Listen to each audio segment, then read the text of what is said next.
पिछली क्लास में हम लोग गोली दर्पण तक पढ़े थे। उसके आगे आज की क्लास में हम लोग पढ़ेंगे। सबसे पहले एक बार फिर से गोली दर्पण के बारे में हम लोग जानते हैं। जैसा कि पिछली क्लास में पढ़ भी चुके हैं, एक बार फिर से इस पर चर्चा करते हैं। गोली दर्पण होता क्या है कि जैसे एक कांच का ठोस खोखला गोला हो और इसके एक भाग को ऐसे काट कर निकाल लिया जाए। ऐसे कोई एक कांच का ठोस खोखला गोला था, इसके एक भाग को हमने ऐसे काट के निकाल लिया। अब ये जो कटा हुआ भाग है हमारा, यही भाग हमारा क्या कहलाएगा? गोलीय दर्पण कहलाएगा। ये अब इसी गोली दर्पण से हमको कई सारी परिभाषाओं का ज्ञान प्राप्त करना है, जो यहाँ बगल में हमने लिखा है। ये जिसमें सबसे पहले वक्रता केंद्र है, फिर वक्रता त्रिज्या, मुख्य अक्ष, दर्पण का द्वारा, मुख्य फोकस, फोकस दूरी, फोकस तक। तो सबसे पहले वक्रता केंद्र के बारे में बात करते हैं। जैसे कि हम लोग छोटी कक्षाओं में भी पढ़े हैं कि जैसे अगर कोई ऐसे गोला है, कोई भी एक गोला है, तो निश्चय ही कहीं ना कहीं इसका एक केंद्र होता होगा। तो ऐसे ही ये एक खोखले गोले का कटा हुआ भाग था, तो जिस गोले का ये कटा हुआ भाग है उसका भी कहीं ना कहीं एक केंद्र रहा होगा। तो उसी गोले का, जिस गोले का कटा हुआ ये भाग गोली दर्पण है, उसी गोले का केंद्र वक्रता केंद्र कहलाता है। साफ शब्दों में जान लीजिए, जैसे कि हमने बताया कि वक्रता केंद्र के बारे में बताया। हमने कहा कि कोई भी अगर एक गोला है तो निश्चय ही उसका एक केंद्र होता है। जैसे कि हम लोग जब गोला बनाते हैं, प्रकार में पेंसिल को सेट करके ऐसे घुमाते हैं, ऐसे इस तरह से ऐसे घुमाते हैं, तो ये इसकी नोक जो होती है प्रकार की जहाँ होती है, ये उसका हम लोग केंद्र मान लेते हैं। और केंद्र होता भी वही है, तो ये केंद्र होता है। वैसे ही अब खोखले गोले का एक गोला था, उसका भी एक केंद्र रहा होगा। तो ये जो केंद्र था इसका, ये केंद्र जो है ये वक्रता केंद्र कहलाएगा। ऐसी परिभाषा इसकी कहती है। तो एक बार परिभाषा ध्यान से सुने कि वक्रता केंद्र की क्या होती है। कि किसी जैसे ठोस खोखला गोला था, उसी का कटा हुआ एक भाग है, तो हम लोग कहेंगे जिस खोखले गोले का कटा हुआ एक भाग गोली दर्पण होता है, उसी का केंद्र वक्रता केंद्र कहलाता है। तो ये इस तरह से परिभाषा थोड़ा सा टेढ़ी जरूर है, लेकिन अगर समझेंगे समझ में आएगा। तो फिर से समझने की कोशिश करें।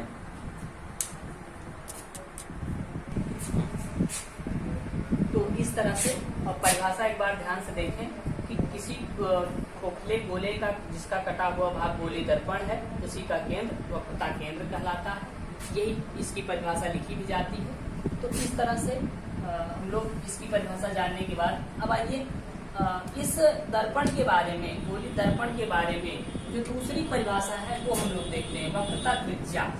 वक्रता केंद्र के बारे में हम लोगों ने जाना। वक्रता केंद्र क्या होता है? जिस खोखले गोले का कटा हुआ एक भाग गोली दर्पण होता है का केंद्र ही वक्रता केंद्र होता है। ये उसकी परिभाषा है। अब हम लोग बात करते हैं वक्रता त्रिज्या। तो एक बार फिर से हम इसी गोले देखते हैं, ये इस गोले को ध्यान में रखते हैं। जैसे कि आप लोगों ने पढ़ा है कि एक गोला है, तो कहीं मतलब इसको आप वृत्त कह सकते हैं, छोटी कक्षाओं में आपने पढ़ा है। और इसके केंद्र से परिधि की दूरी जो होती है, ये क्या कहलाती है? इसकी त्रिज्या कहलाती है। तो इसी तरह से अब देखिए, ये त्रिज्या होती है। तो ऐसे ही इसमें समझने की कोशिश करें। जैसे कि हमने कहा कि खोखला गोला था, पूरा एक ऐसे एक खोखला गोला था, इसी में से एक भाग काट लिया गया था, तो कटा हुआ भाग गोली दर्पण हुआ था। इसी अगर न काटा जाए तो पूरे खोखले गोले की त्रिज्या जो होगी, यही त्रिज्या इसकी जो होगी, ये क्या कहलाएगी? वक्रता त्रिज्या कहलाएगी। देखिए, जहाँ बात कुछ और नहीं है, बस इतना ही है। त्रिज्या तो आप जान ही रहे हैं। अब इसमें एक शब्द जुड़ जाता है, वक्र। वक्र का मतलब ही होता है कुछ इस तरह की आकृति। ऐसे ये गोला ना हो पूरा, उसमें से आधा भाग ऐसे काट लिया जाए, तो मतलब एक वक्र के आकार के, कुत्ते की पूंछ के आकार की जो आकृति होती है, उसी को हम लोग वक्र कहते हैं। तो यहाँ आप अगर इसको हटा देंगे इस भाग को, तो आपको ऐसे नियर अबाउट कुछ कुत्ते की पूंछ की तरह की आकृति दिखाई पड़ेगी। अगर ये सब हटा दीजिए आप, ये देखिए, ये दिख रहा होगा। इस तरह से कुत्ते की पूंछ भी यहाँ आ जाकर के ऐसे मुड़ जाती है। तो इस तरह से हम कह सकते हैं तो ये आकृति ही वक्र है, वक्र के आकार की है, इसलिए इसकी त्रिज्या इन्होंने इसमें वक्रता त्रिज्या के नाम से बता दी गई है। बस और कुछ खास बात नहीं है। अब हम लोग वक्रता त्रिज्या के बारे में एक बार इसकी परिभाषा ध्यान से सुने। जैसे कि हमने बताया कि किसी खोखले गोले का जिसका कटा हुआ एक भाग गोली दर्पण होता है की त्रिज्या ही वक्रता त्रिज्या कहलाती है। ये बात यहाँ से गोली दर्पण की परिभाषा में है। तो इस तरह से बात को एक बार फिर से समझने की कोशिश करें। जैसे हमने बताया कि कोई दर्पण के कटे, जैसे एक खोखला गोला था, इसी का कटा हुआ एक भाग गोली दर्पण है, तो इसी पूरे गोले की त्रिज्या जो होगी वो वक्रता त्रिज्या कहलाएगी। जैसे हमने पहले चित्र भी बनाया था, ऐसे ये पूरा किया था। यहाँ इसका अगर केंद्र रहा होगा, यहाँ से लेकर इसकी जो त्रिज्या होगी, यही त्रिज्या इसकी वक्रता त्रिज्या कहलाएगी। तो अब हम लोग, हमारी समझ से आपको वक्रता केंद्र और वक्रता त्रिज्या समझ में आ गई होगी। वक्रता केंद्र में हमने बताया था कि मतलब गोले का कटेंगे गोले का वह भाग, जिसका एक भाग गोली दर्पण होता है, उसी का केंद्र वक्रता केंद्र कहलाता है। परिभाषा दूसरी हमने वक्रता त्रिज्या के बारे में बताया, उसी गोले का जिसका कटा हुआ भाग गोली दर्पण है, उसकी त्रिज्या वक्रता त्रिज्या कहलाएगी। अब हम लोग बात करते हैं दर्पण के ध्रुव की। देखिए, ये दर्पण का जो ध्रुव होता है, ध्रुव का मतलब, ये इसको अंग्रेजी में, इंग्लिश में पोल कहते हैं, पोल।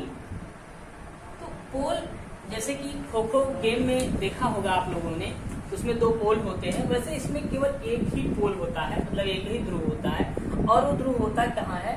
जैसे दर्पण का जो परावर्तक तल होता है, जैसे परावर्तक तल इसमें 2 हो सकते हैं। एक, जब कभी परावर्तन दबे हुए तल से भी हो सकता है, दूसरा परावर्तन उभरे हुए तल से भी, ऐसे भी हो सकता है, परावर्तन ऐसे भी हो सकता है, दोनों तरह से हो सकता है। तो कहने का मतलब इसमें 2 तल होते हैं, चाहे दबा हुआ तल से परावर्तन हो, चाहे उभरे हुए तल से परावर्तन हो। लेकिन ध्रुव के लिए हमें दबे हुए और उभरे हुए तल से कोई लेना देना नहीं है, हम केवल बात करेंगे यहाँ पे इसके ध्रुव की। तो ध्यान दीजिए, दर्पण के परावर्तक तल के, बात ये है, दर्पण के परावर्तक तल के मध्य बिंदु, जैसे ये परावर्तक तल है, इसका जो मध्य बिंदु होगा, ये क्या कहलाएगा? दर्पण का ध्रुव कहलाएगा। जैसे अगर हम इसके एक तल को पॉलिश कर दें, इसके एक तल को ऐसे ऐसे हमने पॉलिश कर दिया। ये पॉलिश करने का मतलब बस इतना ही होता है कि जिधर आप पॉलिश कर देंगे उधर से परावर्तन नहीं होगा। तो अगर हमने उभरे हुए तल को पॉलिश कर दिया है, दबे हुए तल से परावर्तन होगा। ये अब ये जो हमने पॉलिश किया, बीच में ये दिख रहा है, ये पॉइंट जो ये ब्लैक स्पॉट जो दिख रहा है, ये हमारा जो है ये दर्पण का ध्रुव कहलाएगा। लेकिन इसकी शर्त ये है, जब अगर ये मध्य में होगा तो, अगर जैसे कि अगर कहीं होता है इसको M1 और इसको M2 मान, तो कोई एक दर्पण है हमारा M1 M2 है, जिसका मध्य बिंदु क्या है? P है, और यही मध्य बिंदु P हमारा जो है ये दर्पण का ध्रुव कहलाएगा। तो हमारी समझ से आपको ये पता चल गया हो दर्पण का ध्रुव क्या होता है। एक बार फिर से आप जानने की कोशिश करें। जैसे हमने बताया, किसी भी दर्पण के परावर्तक तल के मध्य बिंदु को दर्पण का ध्रुव कहते हैं। परिभाषा आपको लिख लेनी है अपनी कॉपी में, वीडियो को रोक रोक करके परिभाषा लिखेंगे। फिर से सुने, जैसे कि हमने बताया कि दर्पण के परावर्तक तल के मध्य बिंदु को दर्पण का ध्रुव कहते हैं। इस तरह से हमने आपको दर्पण के ध्रुव के बारे में, अभी तक हमने 3 बातें बताई, एक वक्रता केंद्र, वक्रता त्रिज्या और ध्रुव। वक्रता केंद्र, वक्रता त्रिज्या पहले से कंफर्म हुई थी, और ध्रुव के बारे में भी हमने बताया कि किसी दर्पण के परावर्तक तल के मध्य बिंदु को दर्पण का ध्रुव कहते हैं।